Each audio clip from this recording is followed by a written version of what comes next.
Happy Saturday morning. I'm Ashley Moore, and welcome in to the postseason prep rally. The regular season is no more, and from here on out, we are on the hunt for the biggest plays and biggest matchups of the high school football playoffs. And the home of the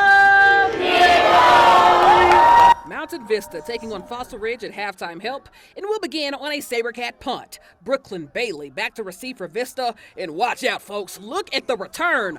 Bailey takes it back 33 yards to inside the 25. And that would set this up. Austin Majeski in the shotgun, fakes the handoff, steps up in the pocket to find Ja'Kai Mack, all alone in the corner of the end zone. SaberCat ball now, and Nick Cubat airs it out right into the hands of Mack, who does his best Travis Hunter impression with a receiving tutty and a pick six, all in the same quarter. As Vista obliterates Fossil Ridge 49-14, they'll take on Fairview next in the Battle of Unbeatens. Over at Echo Park, the Legend Titans taking on the Arapahoe Warriors in second round action. Legend down 3 at the half, up until Champ Jones goes airborne and crowd surfs in for a touchdown. Titans take the lead. But to the fourth, Warriors down 4 when Mitchell Price finds Tyson Watson cutting across and down the sideline for a 25-yard touchdown. 3-point lead for the Warriors. Titans, though, fake the handoff as Nicholas Farley sends one up to Ryken Banks, and Banks with room to grow until he's finally brought down inside the 25. But to the game-winning score, handoff to Jaden Lawrence, who tries the left side but reverts all the way back to the right, and Lawrence with the game-winning score as Legend moves on to take on the winner of Rawson Valley and Arvada West. Over at Trailblazer Stadium, the Green Mountain Rams taking on the Roosevelt Rough Riders. In his Green Mountains possession when it's headed off to DeMarco Villalobos, who gets it to Demetria Padilla on the reverse, who sends up a beauty to Aiden Beeson in scoring distance. Few plays later, Padilla in Wildcat as he heads down the middle with a full head of steam. As the Rams take down the Rough Riders 38-7, Green Mountain will take on Severance next week. But to the state championship moved 3 different times. Field hockey finally went down Monday night, and it was a nail-biter. Cherry Creek taking on Kent Denver. Creek has been here 5 times to be a runner-up, but until Neely Watts of Creek flicked it in for the only score of the game, Creek beats Kent Denver 1-0. It's their first title since 2007. So amazing. I've been on team for the past 4 years. We've been trying to get it so hard. Last year was a really rough year with our defeat, and I'm so happy this year that we could pull through. Hey, shout out to Creek. But now to one of the biggest days in a high school athlete's career, National Early Signing Day. Hundreds of Colorado athletes putting pen to paper as to where they'll play in the fall, saying bye to one school and hello to the next. Wildcats on 3. 1, 2, 3, Wildcats! It's National Signing Day as our Colorado Preps athletes commit to the next level.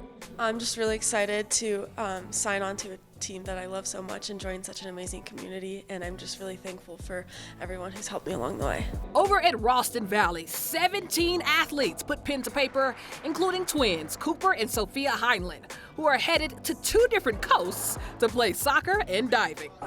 Being away from her, no homework help anymore, that's definitely going to be tough. Definitely going to miss it, but I think it's good for us to kind of, do our own thing for a while, and then, just see what it's like to live without each other.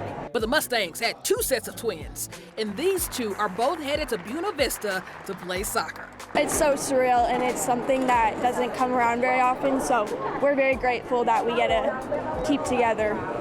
Over at Chatfield, their biggest signee is headed to Stanford to join the reigning gymnastic champions. Meanwhile, the School of Mines has grabbed yet another local recruit. When I figured I wanted to do engineering, I thought, why not stay in state so my parents can come watch me play, and it's a great school. So it was it wasn't even a second option. Over at St. Mary's, 3 girls moving on to the next level, with Ellen Porter headed to New York, and like many athletes, following in the footsteps of her parents. So I come from a volleyball family, so it was kind of a norm to be a volleyball player, but I'm very lucky that I have the support group and the expertise that my mom and my dad have.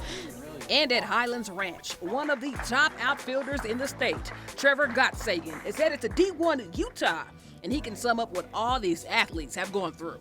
throughout, all the hard work I've, put in, and, all the tough times that, me and my family have had to go through. It feels great. It feels like a lot of weight has been lifted off my shoulders.